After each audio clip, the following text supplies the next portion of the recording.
Zvakaoma veduwe muri yeZimbabwe paita nyaya panapa kana tatosangana zvakakosha tangai nekutolaika izvezvi ndikuudzei nyaya makuhwa chaiwo asi peduweka zvekuZimbabwe zvakatooma. Ndamukira makuseniseni kusangana nenyaya panapa yaita kuti ndiuye ndichimhanya. On the 15th of November 2024, More Musarurwa, who is part of Kudata Grace Security, was arrested and taken to Highlands Police Station with bags full of money amounting to $4 million. The money was going to Tagre's office from CBZ to pay bribes to people to intensify campaigns for 2030 agenda. Nyaya ye 2030 iyo ndo panganga pari kunzi pari kufambiswa mari ichinzi iri kuenda asi unongoziva kuti 4 million imari yakawanda. Muri kuziva here kuti pakatomboita imwe 4 million yakabiwa kuBulawayo, mapurisa vakadzungaira kuti vatsvage kubata vanhu ivavo. Nanhasi nyika yese ichitori nechichemo kuti mari yakawanda kudaro imari inenge ichifamba ari mazibhegi pongonzi munhu abatwa ainayo. Hama dzinodiwa iname ndoshuwa kuti inobatwa sei ende mari yakadaro ndoshuwa kuti inoonekwa sei nekuti panenge patoita syndicate dzisingaiti. Asi chinoitika muZANU-PF pano rega ndienderere mberi tionesane. On the same evening, CIO Director Deputy General Ashley Walter Tapfumanei and Director of CID Commissioner Crispin Charumbira came to seek his release, saying the money belonged to ED and they will escort him to the bank.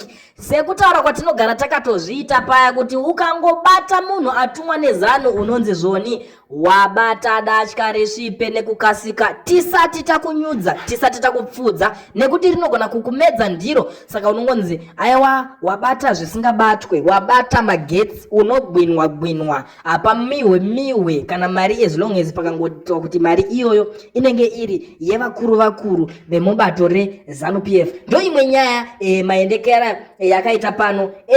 Tichidzika pari kunzi Musarurwa always moves money for Kudata Gwire when they travel. They work with Mabika at the VIP terminal to smuggle money and gold outside, mainly to Dubai. Musarurwa also moves money to ministers on Tagwire's payroll. These ministers are Tino Machakaire, Honorable Tate Mavetera, Tulingube, Ziyambi, Love Momatuke, and Ezra Chadzamira. Tagwire also uses Linet Mahlaba, formerly in Ministry of Foreign Affairs, now with Ministry of Finance, to get information from different ministries which they use to influence ED. Murukupanzwa herapo muri yeZimbabwe zvakatooma kanai veduweka.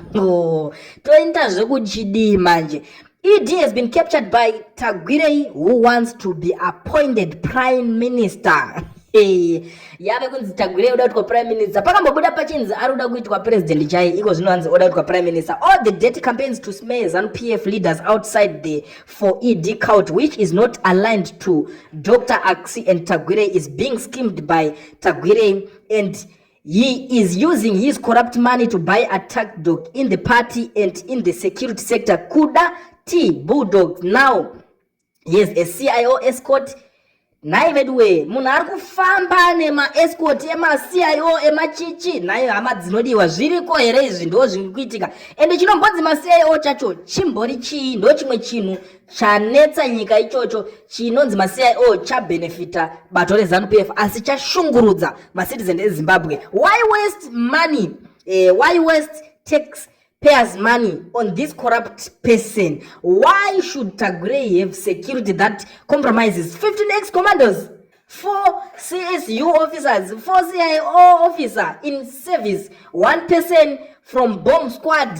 Vemabhomba vatoripo futi ipapo vanotoziva kuti mabhomba anowanika sei. Saka wemabhomba anotogara atotungamira road aona kuti kwakachena here, ari kufamba zvakanaka here. Ex-presidential guard 3 hama dzangu 3 akomanaka ende ma ex-presidential guard ndo vanenge vatone experience yakatowandisa. Vanotonzi imi michisiya basa ikoko muye kuno kune mari yakati wande. Amene kuti vanenge vachimugadha kuti aite sei. 6 ex-police special force and 1 military medic zvakaoma kani. Zvinhu zvacho zvinoitika izva tinotoshaya kuti toita zvekudii nazvo kana zvichinge zvakusvika pachikamu chekuti munhu anochengetedzwa ende munhu anopfuma kudarika nyika yacho. Zvimbori kumbofamba sei naye hama dzinodiwa, zviri kumbonyatsofamba sei kuti munhu anopfuma kudarika nyika yacho? Ndakambonzwa vamwe vachitaura nyaya dzeupfumi idzi vachitoti Kuda Tagwirei number 1, Strive Masiwa anotozoteera kumashure kwaKuda Tagwirei. Handinawo kufara nemashoko iwayo nekuti isusu hatizive mabusiness avanonyatsoita kuti avasumudze kusvika panzvimbo iyoyo yekunzi munhu ane zvese zvakawanda kudaro, kunzi munhu ane upfumi hwakawanda kudaro ari ega. Munhu kubudirira kudarika nyika yese takutozofunga kuti chiro ana Wikinewo vanenge vachingotaurwa anenge atoriwo marana. Zuro ndizuro takatoonawo ana Wikinewo ane IMC company yaakavhura yematechnology iya yaakutogadzira marodhi emunyika. Asi tine makambani ane ma 15 to 20 years vachirana construction company havasi kukwanisa kupiwa matenders akaita seiwayo. Zvinova zvinhu zvinototishamisawo kuti zviri kumbonyatsofamba sei, chii chiri kumbonyatsoitika, zviri kumboitirweiko zvinhu zvakadaro kuti munopromota munhu avhura kambani nezuro. Kambani yeStarlink shuwa yakavhura ichiti vada kugadzira Starlink yakutopiwa mugwagwa kuti igadzire. Ndo nyaya yezvigananda yacho inenge ichitaurwa navacomrade Bombshell vageza. Tiri papo ndiri kuzosangana nechikomana icho chinonzi honorable mazita avanoapa anongonzi Machakaire mukomana iyeye ari kuti don't drag me into all this. Ari kuramba kuti pamazoti maminista apo vanenge vachiningirikina vachibatsirwa nemari idzodzo, please musatiiso munyaya iyoyo. Pari kunzi maministers vari papayroll aramba kumentionwa munyaya idzodzo, akati inini musandiiso munyaya idzodzo. Atichazivewo hama dzinodiwa kuti pochiitwa sei kana vamwe vachiramba kunzi varimo munyaya yacho asi ivo vari kubuda vachinzi varimo munyaya yacho iyoyo. Munongoziva kuti kuZANU-PF hakuna munhu kana mumwe chete anogona kubvuma nyaya yake kana mhosva yake kana achinge aipomedzerwa. Asi panapa ndo zvatiri kutoona zviri kutoitika kuti uyo ari kuramba kuti inini musandiise munyaya iyoyo.